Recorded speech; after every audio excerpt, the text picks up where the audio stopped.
The most important part of building a healthy team is for each team member to build their own healthy relationship with Christ. What are you currently doing to grow in the knowledge of God, His Word, and Christ-likeness? If this step is brushed off as unimportant, then everything else that follows is pointless. If that step is in place, then knowing the following 5 dysfunctions and how to counter them will be very beneficial.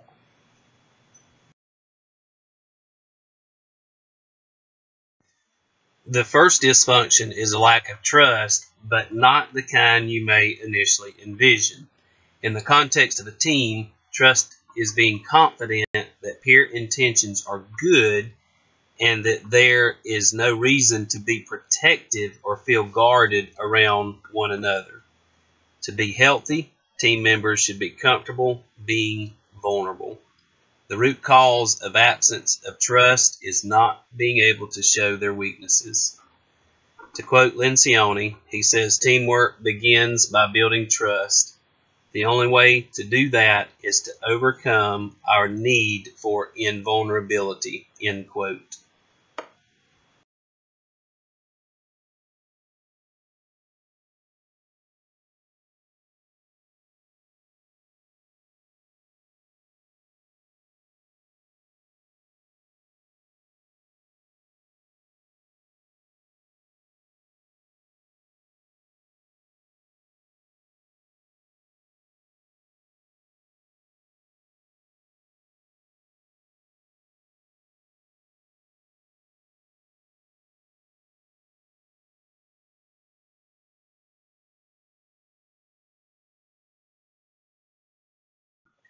When we lack the trust needed to be vulnerable, we avoid conflict that is necessary.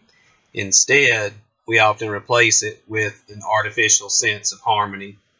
When teams do not openly express their opinions, inferior decisions can result, and consequently, our impact we can or could make for Christ is limited. Teams that fear conflict will create environments where personal attacks thrive. Teams that fear conflict will ignore controversial topics that are critical to the team's success or us reaching our goals to honor Christ by helping others experience Him through worship. Teams that fear conflict will fail to tap into opinions and perspective of your other team members. However, teams that engage in conflict will minimize and perhaps defuse personal attacks that are very dishonoring to God and damaging to the team. Teams that engage in conflict will extract and implement ideas from all the team members, and that ultimately is what is needed. Everybody needs their opinions heard and their feelings validated. As a result of healthy conflict, everyone can know they matter and that they have been heard, and this could prevent the third dysfunction. The third dysfunction that can keep our team from reaching its full potential and making the largest impact for Christ as possible is a lack of commitment. There are 2 things that are needed for commitment. Number 1, clarity, and number 2, buy-in or ownership. The need for consensus and certainty are primary causes of a lack of commitment. You're more likely to buy into something or take ownership whenever your opinion is included in the decision-making process. Let's not exclude anybody from that process or invalidate their feelings, because everyone needs to be heard and their feelings are valid and their input is very valuable. Please remember, the most important commitment is to God, and what we do is about doing it as good as we can for Him and making as big a difference as we can for Him.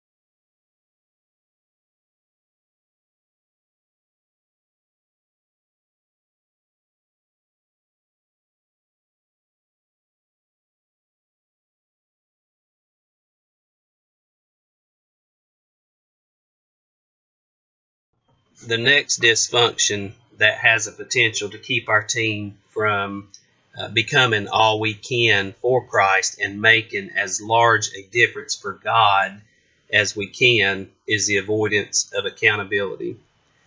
People aren't going to hold each other accountable if they haven't clearly bought into the team's mission or its goals. On a healthy, Christ-centered team, which I hope and pray that we are, it is each of your responsibility to hold one another accountable, and it is also your responsibility to be man or woman enough and mature enough to accept it when others hold you accountable. You've heard me say many times that there are three types of people when it comes to being accountable or accepting responsibility, and that is, number one, accusers, those that accuse others whenever they're trying to be held accountable.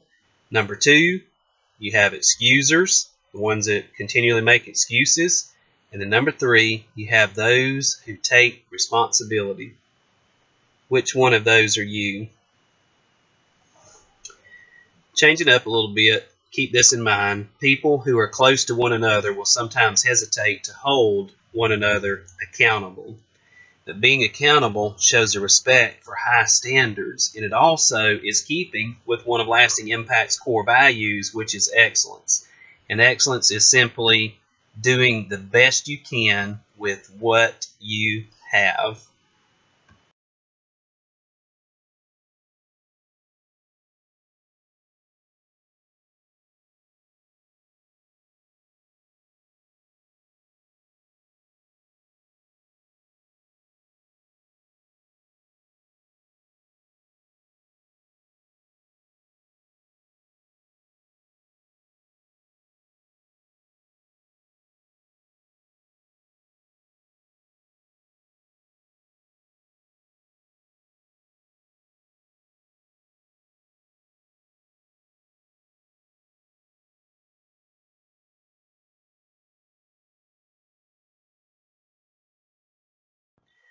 The fifth and final dysfunction that has the potential to impede our team is an inattention to results.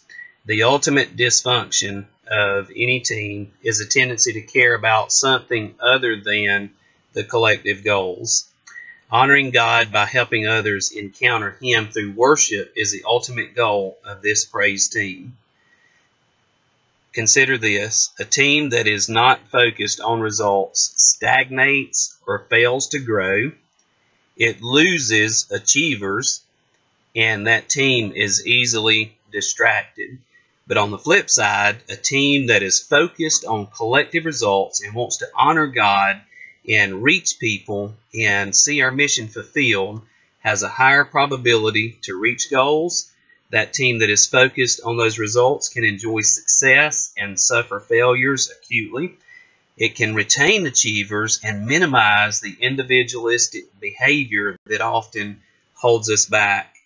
It can also avoid distractions and stay focused on its mission and reach as many people through Christ as possible.